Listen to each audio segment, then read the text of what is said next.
రోహిణిని ఒక ఆట ఆడిస్తున్న ప్రభావతి కోడలి పదవి నుంచి పని మనిషి పదవికి తెచ్చింది. అసలు ఇదంతా మనసు చూస్తూ ఊరుకుంటాడా? మరి మీనాకి రెస్ట్ ఇస్తుందా లేదా మీనాని బాగా చూసుకుంటుందా ప్రభావతి? ఇదంతా అసలు ఎలా జరుగుతుంది వెంటనే తెలుసుకుందాం. అంతకంటే ముందుగా మన ఛానల్ని వెంటనే సబ్స్క్రైబ్ చేసుకోండి.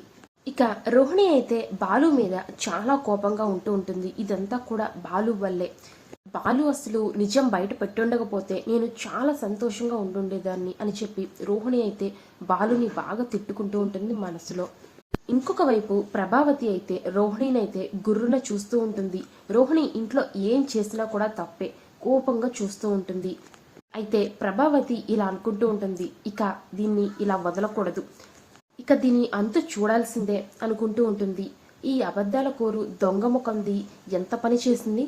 కోట్లు వస్తాయని చెప్పి ఆశపడితే నా మొఖాన చిప్ప వేసింది. ఛీ, ఇదంతా కూడా దీనివల్లే నా పరువంతా కూడా పోయింది. దీన్ని అంత తేలిగ్గా వదలను. ఆ బాలు మీనాల ముందు నా పరువంతా కూడా తీసేసింది.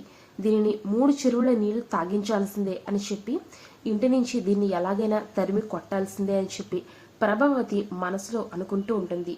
సరిగ్గా అదే సమయానికి అక్కడికి బాలు వస్తాడు. ఏంటి స్కెచ్చావతి, ఎవరిగో స్కెచ్ వేస్తున్నట్టున్నావు అని చెప్పి అంటూ ఉంటాడు.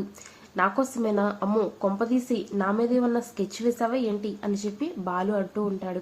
ఇక ప్రభావతి మాత్రం ముక్కు మీద కోపంతో ఇంట్లో అందరూ ఎవరి పనులకు వాళ్ళు వెళ్ళనివ్వండి, చెప్తాను దీని పని అనుకుంటూ ఉంటుంది.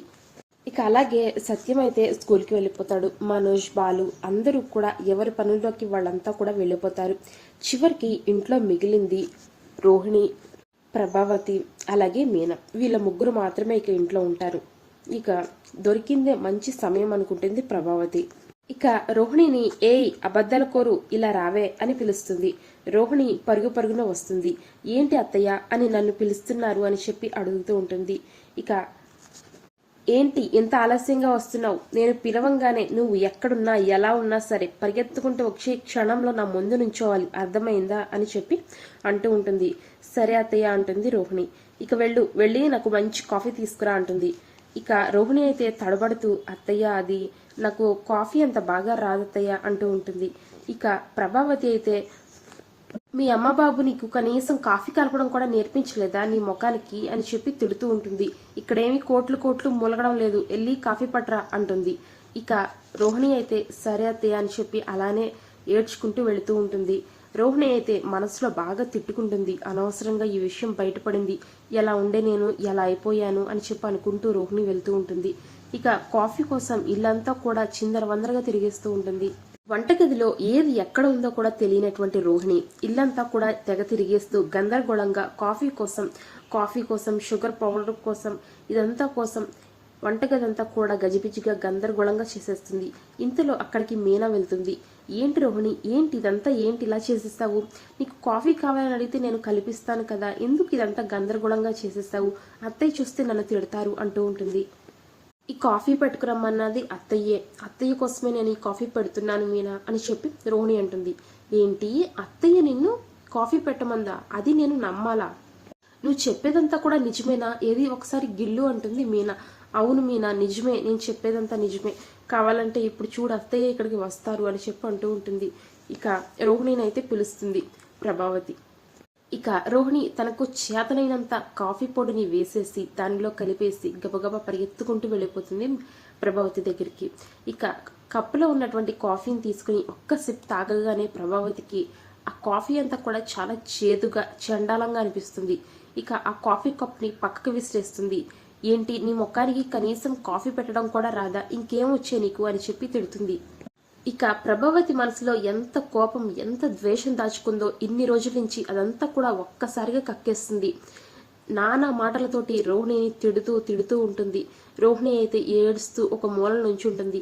ఇక మీనా కలగజేసుకుని అత్తయ్య కాఫీ నేను పెట్టిస్తాను కదా, ఎందుకు పాపం మీ రోహిణిని అంటారు, రోహిణికి రాదు కదా అని చెప్పి అంటూ ఉంటుంది. అవును, మరి మలేషియా నుంచి వచ్చింది కదా మా కోడలు, అందుకే కాఫీ కలపడం కూడా రాదు, చాలా గారభంగా నెత్తి మీద పెట్టుకుని మరి చూసుకున్నాను నేను. ఏ మీనా, నువ్వు మధ్యలో అడ్రావద్దు, వెళ్ళి నీ పని నువ్వు చేసుకో. అసలు వంట పని కూడా అప్పచెప్పాలనుకున్నాను, కానీ ఇది వండితే ఎవరు తినరని నేను వదిలేశాను. దీనికి ఇంకా చాలా పనులే ఉన్నాయి, నువ్వు మూసుకుని వెళ్ళవా ఇక్కడి నుంచి అంటుంది.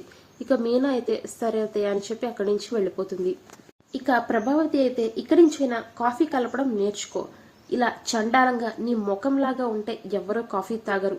రేపటి నుంచి ఇంట్లో అందరికీ కూడా ఉదయం లేవగానే నువ్వే కాఫీ ఇవ్వాలి. ఇంటింటికి వెళ్ళినట్లుగా బెడ్రూమ్కి వెళ్ళి మరీ సర్వ్ చేసి రావాలి అని చెప్తుంది. రోహిణికి మనసులో కూడా ఇష్టం లేకపోయినా సరే అని చెప్పి పైకి ముఖం మీద అలా నవ్వుతూ యాక్టింగ్ చేస్తూ ఉంటుంది. ఇక అలాగే రోహిణి కాస్త బాధపడుతూ ఏడుస్తూ వెళ్లి సోఫాలో కాస్త రిలాక్స్ గా కూర్చుంటుంది. ఏ ఏంటి ఇక్కడికి వచ్చి కూర్చున్నావు? లే ఇంకా నీకు చాలా పనులే ఉన్నాయి. వెళ్ళి ఫస్ట్ అక్కడ వంటగదిలో ఉన్న అంట్లని తోమేసిరా ఫస్ట్ అంటుంది. అత్తయ్య నేనా? నాకు అంట్లు తోమడం రాదత్తయ్య, నేను ఇప్పటి వరకు ఎప్పుడు అంట్లు తోమలేదు అంటుంది రోహిణి. లేదు ఇక నుంచి అంట్లు కూడా నువ్వే కడగాలి. ఫస్ట్ నువ్వు వెళ్ళి అంట్లన్నీ కడిగేసి బాగారా అని చెప్తుంది. అంట్లు కడగడానికి ఎవరు వచ్చి ట్రైనింగ్ ఎవరు, వెళ్ళు, వాటంతటా అవే నేర్చుకోవచ్చు, ఆ అంట్లే నీకు నేర్పిస్తాయి, వెళ్ళు అంటుంది. ఇక రోహిణి వెళ్లి ఆ అంట్ల నిదానంగా కడుగుతూ ఉంటుంది. ఇప్పటి వరకు రోహిణిని నెత్తి మీద పెట్టుకుని చూసినటువంటి ప్రభావతి ఒక్కసారిగా రోహిణి పోస్టు కిందకి పడేస్తుంది. ఇంట్లో అందరికన్నా చులకనగా, అంటే ఎప్పుడు కూడా మీనానే చాలా చులకనగా చూసేది. ఇప్పుడు మీనా కన్నా కూడా రోహిణినే మరింత ఎక్కువ చులకనగా చూస్తుంది.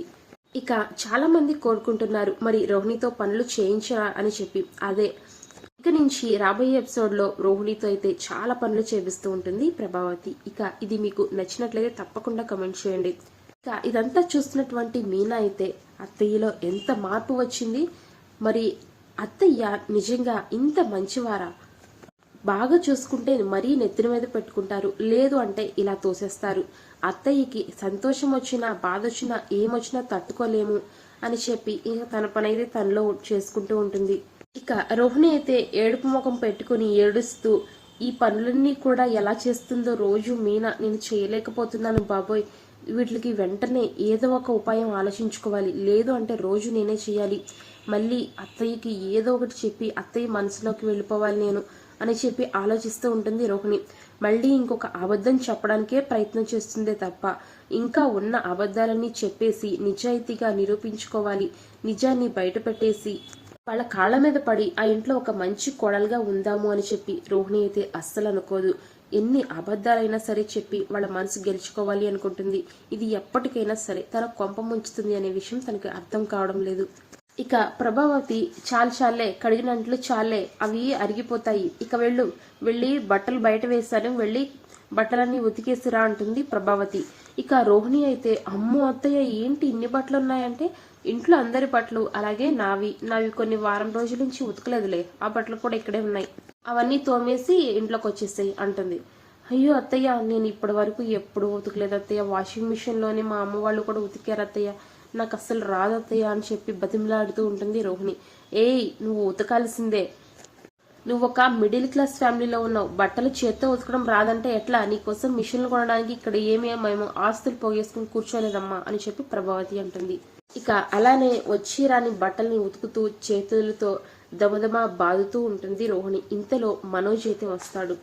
ఇక మనోజ్ అయితే రోహిణి అలా బట్టలు ఉతకడం చూసి షాక్ అయిపోతాడు.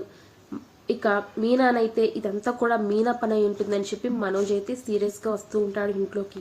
అదే విధంగా మనోజ్ కి మీనా కూడా ఎదురొస్తుంది. ఏంటి నీ బట్టలన్నీ కూడా మామిడికేసి ఉతికిస్తున్నావు, ఈ రోజు నీ కింద అసిస్టెంట్ గా ఏమన్నా పెట్టుకున్నావా రోహిణిని అని చెప్పి నిలదీస్తూ ఉంటే ఇక మీనా అంటుంది, నేను కాదు మీ అమ్మే అలా ఉతకమని చెప్పింది, నేను హెల్ప్ చేస్తానన్నా కూడా అత్తయ్య వద్దని చెప్పింది అని చెప్పి అంటుంది. ఇక మనోజ్ అయితే నేరుగా ప్రభావతి దగ్గరికి వెళ్తాడు. అమ్మా ఏంటమ్మా నువ్వు రోహిణితో ఈ పనులన్నీ చేస్తున్నావు, పాపం రోహిణికి అవేమి రావు కదా, ఎంతైనా తను మలేషియాలో పెరిగింది కదమ్మా, కాస్త సుకుమారంగా ఉంటుంది, కానీ నువ్వు ఇలాంటి పనులు చేస్తే పాపం తను ఎలా చేస్తుంది అని చెప్పి మనోజ్ అడుగుతూ ఉంటాడు.